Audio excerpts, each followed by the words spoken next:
Faktornya memang dia nggak concern.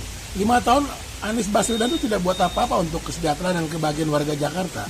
Ya kalau dibilang maju kota bahagia warganya tuh nggak benar. Yang ada adalah hancur kotanya, bahagia gubernurnya, ya. Anies terlalu gila bikin janji muluk-muluk setinggi angkasa. Singgung era Jokowi apa-apa mahal, harga-harga mahal, semua mahal. Lah ngaca, warga DKI aja dibikin sengsara. Indeks kebahagiaan turun drastis era ente jabat. Selamat. Harga-harga yang mahal. Betul ibu-ibu? Harga pangan murah apa mahal? Kalau mau diteruskan jangan ada perubahan. Kalau mau jadi murah, mari kita dukung perubahan insya Allah dari harga pangan murah menjadi harga pangan yang terjangkau. Dengan membangun waduk-waduk infrastruktur yang baik, itu upaya untuk menurunkan harga pangan dengan memperbaiki distribusi. Sehingga Pak Anies, mohon maaf, belum memahami apa yang dilakukan oleh Presiden Jokowi. Halo, selamat datang di channel Redaksi Jurnal bersama JJ.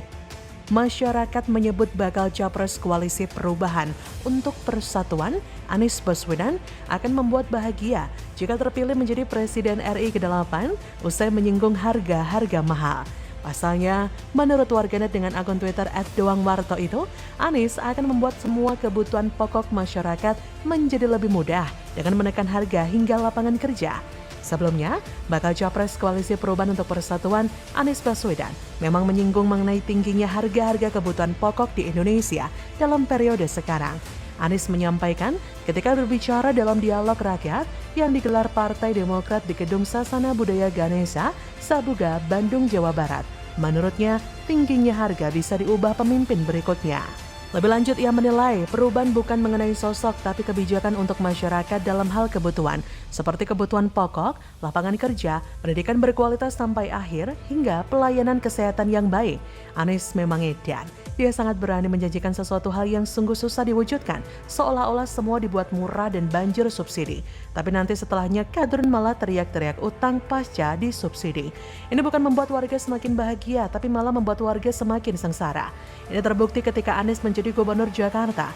Pengamat kebijakan publik Sugianto mengatakan, Gubernur Anies benar-benar gagal memimpin Jakarta dalam 5 tahun. Ia menjelaskan dengan total APBD sebesar 395,74 triliun tersebut, harusnya Gubernur Anies ini bisa meningkatkan indeks kebahagiaan Provinsi Jakarta.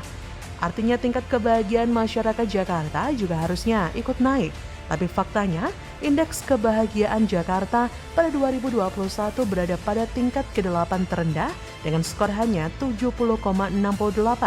Angka skor kebahagiaan Provinsi DKI Jakarta itu menurun 0,65 poin dibandingkan dengan skor tahun 2017, yaitu 71,33. Informasi data tersebut di atas didapat dari laman resmi BPS. Indeks tentang kebahagiaan daerah provinsi ini diukur menggunakan 3 dimensi. Dimensi pertama diukur berdasarkan kepuasan hidup warga atau life satisfaction, perasaan, affect, dan makna hidup atau eudaimonia. Masih merujuk pada data BPS diketahui, Banten berada di urutan terbawah daerah yang paling tidak bahagia penduduknya di Indonesia dengan nilai indeks angka 68,08. Sedangkan Provinsi DKI Jakarta di urutan ke-8 dengan nilai indeks 70,68. Bengkulu di peringkat kedua, Papua di posisi ketiga, keempat Nusa Tenggara Barat. Daerah dengan tingkat indeks kebahagiaan terendah, kelima Jawa Barat, kemudian keenam Nusa Tenggara Timur, ketujuh Sumatera Utara. Menurut dia, jargon Anies maju kotanya bahagia warganya menjadi sia-sia atau tidak berguna alias gagal total. Selain itu, Anies juga gagal mengatasi banjir, kemacetan, dan sampah di Jakarta. Padahal ia berjanji akan membangun tempat pengelolaan sampah modern atau Intermediate Treatment Facility atau ITF. Sedangkan program tersebut sudah disusun sejak era Gubernur Foke atau Fauzi Bowo. Bahkan Anies juga telah melakukan groundbreaking ITF Sunter pada 20 Desember 2018. Tapi sampai detik ini ITF belum terwujud, sampai dia lengser. Kegagalan lain Gubernur Anies adalah program rumah DP 0%. Dari target membangun 232.000 lebih unit, sampai saat ini baru berhasil membangun 2.000-an saja. Ini menjadi hal fatal lantaran Perda Rencana Pembangunan Jangka Menengah Daerah RPJMD 2017-2022 yang berkaitan dengan program rumah DP 0% juga belum direvisi. Maka dari itu masyarakat harus benar-benar jeli dan paham dalam memproses sebuah janji dari seorang politisi. Bisa jadi janji-janji diawali dengan manis di bibirnya, ujung-ujungnya malah pahit di akhir. Jadi, bagaimana menurut Anda? Kita nggak boleh terlalu banyak blame atau kita playing victim. I hate it. Ketika kita playing victim itu aku benci banget. Karena I agree. Indonesia sebesar, sehebat, segagah perkasa ini enggak pantas untuk playing victim. Terutama hormatilah nenek moyang kita yang hebat-hebat tadi. Presiden Soekarno itu bayangkan ya. Saya boleh cerita sedikit nih bagaimana beliau itu kita sebut namanya dunia tergetar. Breaking news, pakai jas merah, Koni Rahakundini Bakri bertemu elit PDIP, bahas pemilu dan dukungan ke Ganjar. Koni merapat ke PDIP, elektabilitas Ganjar siap melejit. Jadi menurut saya itu is nature aja. Once kita tahu apa yang kita mau, kemudian kita konsisten. Hai, dengar suara JJ kembali di channel Redaksi Jurnal. Sekjen PDIP Hasto Kristianto dan sejumlah anggota DPP PDIP melakukan pertemuan tertutup di sebuah hotel di Jakarta, Selasa 8 Agustus malam. DPP PDIP yang hadir dalam pertemuan tersebut adalah Ketua Fraksi PDIP di DPR, Utut Adianto, dan Effendi Simbolon. Selain itu, tak diduga-duga, ada pengamat militer Koni Rahakundini Bakri yang mengenakan jas merah. Apa yang dibahas dalam pertemuan itu? Hasto mengatakan pertemuan ini hanya makan malam bersama, namun ia tak menampik, turut ada sedikit pembahasan terkait dengan pemilu 2024. Lebih jauh, Hasto sempat menyinggung elektabilitas Ganjar Pranowo yang dinilai stagnan. Bahkan dalam beberapa survei, disalib Prabowo Subianto. Hasto meyakini elektabilitas Ganjar cepat atau lambat akan kembali meningkat. Menurutnya, PDIP dan partai koalisi terus bergerak mengerek elektabilitas Ganjar.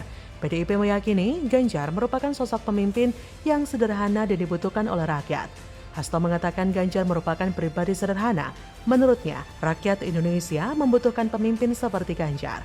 Dan melihat adanya Koni Bakri yang mengenakan jas merah, tentu publik bertanya-tanya, apakah mungkin pengamat militer tersebut akan masuk PDIP? Kemungkinan besar sih iya, karena hanya PDIP yang memiliki ideologi dan organisasi kepartaian yang tersusun dan sesuai dengan ideologi Pancasila. Selain itu, belakangan Koni juga sering bertemu dengan PDIP. Karena sebelumnya Koni berada di Partai Nasdem, ia akhirnya memutuskan mundur dari Partai Nasdem. Koni mengungkap pengunduran dirinya karena ketidaksesuaian ideologis dan tidak pernah dianggap di sana.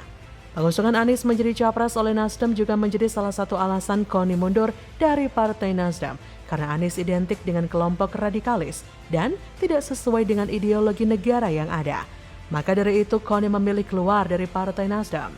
Jadi wajar jika saat ini Koni Bakri begitu dekat dengan PDIP dan diisukan untuk masuk menjadi kader PDIP karena memang ideologi PDIP sangat cocok dengan Koni Bakri.